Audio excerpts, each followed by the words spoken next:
সীতাকুণ্ড রেঞ্জের যতগুলা ঘোরার স্পট রয়েছে তার মাঝে সবচেয়ে জনপ্রিয় চন্দ্রনাথ পাহাড়। সীতাকুণ্ডর এই সিরিজে আজ আমরা যাচ্ছি চন্দ্রনাথ পাহাড় ভ্রমণে। ঘুরে বেড়াবো চন্দ্রনাথ পাহাড়ের আনাচে কানাচে এবং জানব এই পাহাড়ের আসল রহস্য। তাই চলুন শুরু করা যাক আজকের চন্দ্রনাথ ভ্রমণ।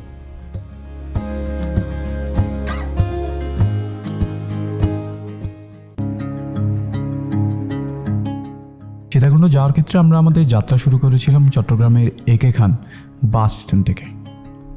যেহেতু আমরা চট্টগ্রাম থেকে যাচ্ছি তাই সীতাকুণ্ডগামী সব বাস একে খান বাস স্ট্যান্ডে পাওয়া যায়। যাওয়ার ক্ষেত্রে আমাদের ভাড়া পড়েছিল জনপ্রতি 50 টাকা করে এবং যেতে সময় লেগেছিল 1 ঘন্টার মতো। তবে মূল কথা হলো, আপনারা ঢাকা চট্টগ্রাম যেখান থেকে আসেন না কেন আপনাদেরকে নামতে হবে সীতাকুণ্ড মেইন বাজার। সীতাকুণ্ড মেইন বাজারে নামার পর হাই রোড ক্রস করে আপনারা এই সিঁড়ির পথ দিয়ে সোজা চলে যেতে পারবেন সিএনজি স্টেশনে এবং সেখান থেকে সিএনজি নিয়ে চলে যেতে পারবেন চন্দ্রনাথের পাহাড় অবধি। তবে যারা ট্রেনে আসতে চান তারা চাইলে সরাসরি সীতাকুণ্ড রেল স্টেশনে নামতে পারবেন। এখানে মূলত 10-15 মিনিটের মতো ট্রেন থামে, আর আপনারা এখান থেকে পায়ে হেঁটে কিংবা রিক্সা নিয়েও চলে যেতে পারবেন পাহাড়ের কাছাকাছি। আমরা যেহেতু বাজার থেকে গিয়েছিলাম, আমাদের সিএনজি ভাড়া পড়েছিল 20 টাকা করে জনপ্রতি, আর যেতে সময় লেগেছিল 15 মিনিটের মতো। আর যাওয়ার ক্ষেত্রে আপনাদের সীতাকুণ্ডর অসংখ্য মন্দির এবং আশেপাশের প্রাকৃতিক পরিবেশ চোখে পড়বে।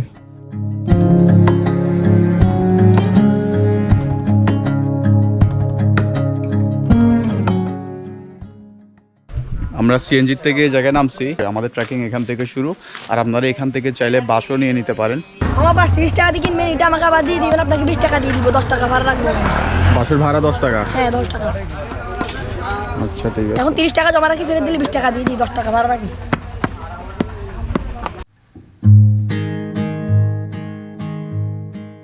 বাস নেওয়ার পর আমরা এখন চলতে শুরু করলাম আমাদের গন্তব্যের দিকে। সামনে তো দেখতেই পাচ্ছেন সারি সারি উঁচু সব সুন্দর পাহাড়।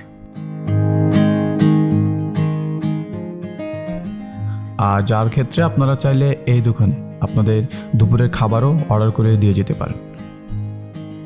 সব কিছু মিলিয়ে খুব লম্বা সময়ের জন্য আমাদের হাঁটতে হবে, আর সেই প্রস্তুতি নিয়ে আমরা এগিয়ে চলেছি আমাদের মূল গন্তব্য উদ্দেশ্যে।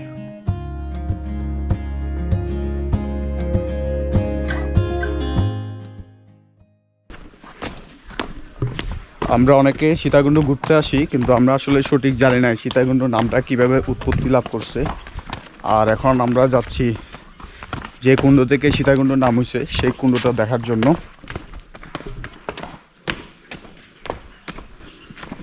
এটা হচ্ছে মূলত সীতা মন্দির।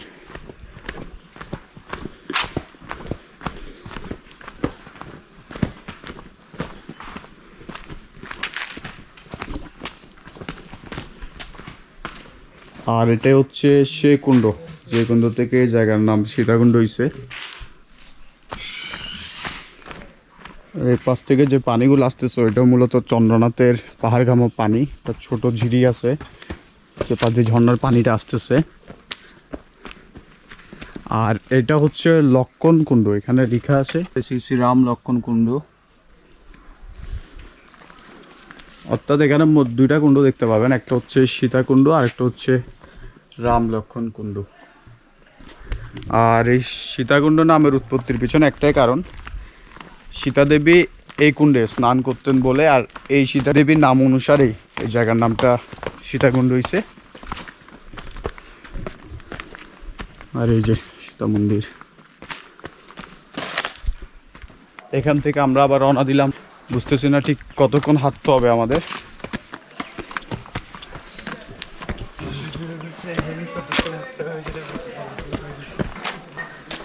এটা হচ্ছে চন্দ্রনাথ ধামের মেন গেট, অর্থাৎ এই গেটের পর থেকে পাহাড়ে যাওয়া শুরু। এদিকে যাওয়ার ক্ষেত্রে আপনারা দুইটা রাস্তা দেখতে পারবেন। এই রাস্তাটা হচ্ছে শিব মন্দিরে যাওয়ার রাস্তা, অর্থাৎ যদি আপনি শিব মন্দির চলে যাবেন। আর পাহাড়ের ওটার রাস্তা হচ্ছে এটা। আর আমরা এই রাস্তা দিয়ে এখন পাহাড়ে ওঠা শুরু করলাম।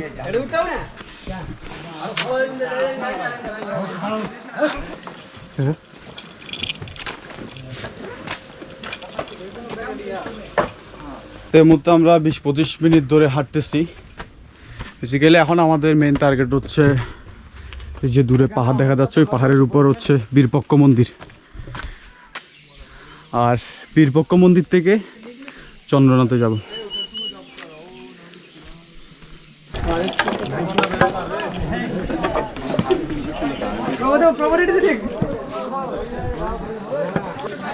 এই ঝর্ণাটার যখন বৃষ্টি বেশি হয় তখন ভালো পানি পড়ে। এখানে যেহেতু বৃষ্টি নাই সে কারণে পানির পরিমাণটা অনেক কম।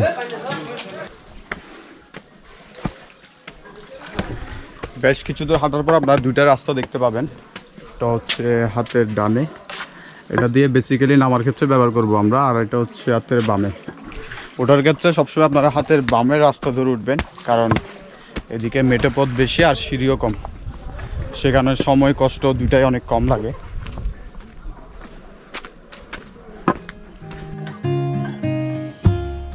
চন্দ্রনাথ পাহাড় কিন্তু 1200 ফুটেরও বেশি উঁচু। সেক্ষেত্রে আমরা এখন ঠিক করেছি আমরা এখানে আর কোনো জায়গায় বিশ্রাম নেব না, একদম সরাসরি চলে যাব বীরপক্ষ মন্দির অবধি। আর যাওয়ার ক্ষেত্রে আপনি যত উপরের দিকে উঠতে থাকবেন আশেপাশের পাহাড়গুলো তত বেশি ভালোভাবে চোখে পড়বে। সব কিছু মিলিয়ে আমরা চলতে শুরু করলাম।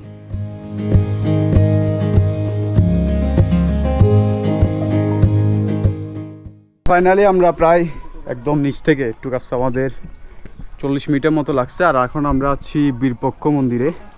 এখানে টোটাল 2টা মন্দির আছে, আর বীরপক্ষ মন্দির হচ্ছে মূলত এই মন্দিরটা, এটা হচ্ছে বীরপক্ষ মন্দির। আর এ পাশে আরেকটা মন্দির আছে, এটা হচ্ছে বীরপক্ষ আদি মন্দির।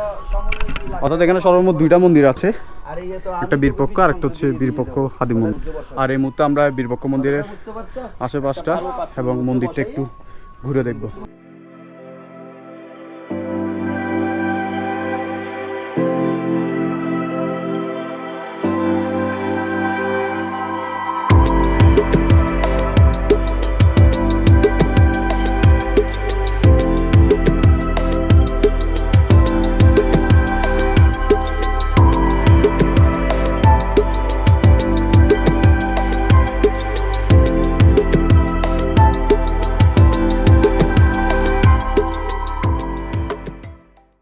আমরা বীরপক্ষ মন্দির থেকে বের হয়ে যাচ্ছি। এখানে ছিলাম প্রায় 15-20 মিনিটের মতো। আর এখান থেকে কিন্তু চন্দ্রনাথ মন্দিরের একদম চূড়াটা অনেকটা স্পষ্ট দেখা যাচ্ছে।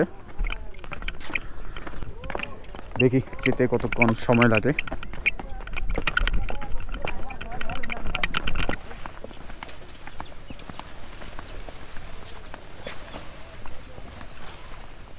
আমরা কিন্তু একটা বাস নিয়েছিলাম নিচ থেকে, আর বাসটাতে কিন্তু ভালোই কাজ দিচ্ছে। অর্থাৎ এই বাসের মাধ্যমে পাহাড়ি রাস্তা ওঠার ক্ষেত্রে একটা ভালো গ্রিপ পাচ্ছি আমরা। আপনারাও কিন্তু ওঠার সময় অবশ্যই বাসটা নিয়ে নেবেন।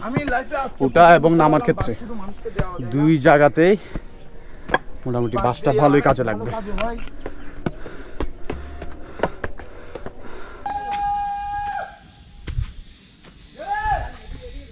এদিক দিয়ে মনে পাতাল কালীবাড়ি রাস্তা না? কতক্ষণ লাগে পাতাল কালীবাড়ি যাইতে? আপডাউনে 1 ঘন্টা। 1 ঘন্টা লাগবে আসতে যেতে? আসতে যেতে। আর চন্দ্রনাথ যেতে কতক্ষণ লাগবে? চন্দ্রনাথে 5-10 মিনিট। ও, এগুলো কি নিচ থেকে নিয়ে আসেন না সব? হ্যাঁ, সবগুলো নিচে। এগুলো কত টাকা বাপ্তি টাকা না? পানিতে 1 লিটার নিচে 20 টাকা। আপনারা কত নেন?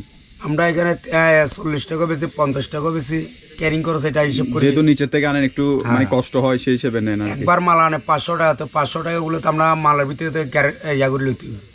ঠিক আছে, ঠিক আছে মামা, আসি। আচ্ছা, ঠিক আছে মামা।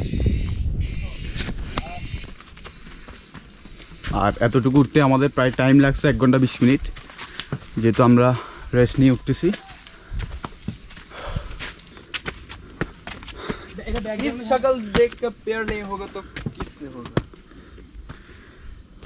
वाओ, অসম্ভব সুন্দর ভিউ। এখানকার ভিউ এত সুন্দর না জানি উপর উঠার পর ভিউটা ঠিক কেমন হয়। ওকে, আমার মনে হয় চলে আসলাম চন্দ্রনাথ। ফাইনালি আমরা চন্দ্রনাথ পাহাড়ের উপরে।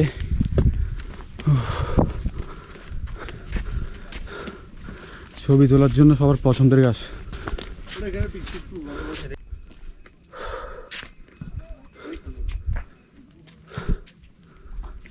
এখান থেকে সবগুলা পাহাড়ের চূড়া সমুদ্র মেঘে ঢাকা। ভূপৃষ্ঠ থেকে চন্দ্রনাথ পাহাড় প্রায় 1200 ফুটেরও বেশি উঁচু। সেক্ষেত্রে পাহাড়ের চূড়া অবধি উঠতে আমাদের সময় লেগেছিল 1 ঘন্টা 30 মিনিটের মতো। আর এই পাহাড়ের চূড়ায় প্রতিষ্ঠিত হয়েছে হিন্দু ধর্মাবলম্বীদের সবচেয়ে পবিত্র তীর্থস্থান শ্রী শ্রী চন্দ্রনাথ মন্দির। তবে সবচেয়ে মজার ব্যাপার হলো এখন দুপুর প্রায় 1:30টা, তারপরও আশেপাশে পাহাড়ের চূড়াগুলো মেঘে ঢাকা। আর খুব সকালে এখানে পুরো পাহাড়টাই মেঘে ঢাকা থাকে। এই পাহাড়ে প্রায় আমরা 20 থেকে 30 মিনিটের মতো সময় কাটিয়েছিলাম। আর সব কিছু মিলিয়ে পাহাড়ে ওঠার পর অনুভূতিটা একটু অন্যরকমই ছিল। এই মুহূর্তে আমরা চন্দ্রনাথ পাহাড় থেকে নেমে যাচ্ছি। তবে চন্দ্রনাথ পাহাড়ে যারা আসবেন ভাবছেন তাদের ক্ষেত্রে শুধু একটি কথাই বলবো, মনোবল শক্ত করে আসবে, কারণ এখানে আপনাকে প্রচুর হাঁটতে হবে। আর সব কিছু মিলিয়ে এটি ছিল আমাদের আজকে চন্দ্রনাথ পাহাড়। সে পর্যন্ত সবাই ভালো থাকবে, দেখা হচ্ছে নতুন কোনো ভ্রমণ স্পট। ধন্যবাদ। আকাশ পারে ওই অনেক দূরে যেমন করে মেঘ যায় গৌড়ে, যেমন করে সে হাওয়ায় ভাসে, কই তাহার মতো তুমি আমার স্বপ্নে কভু ভাসো না তো।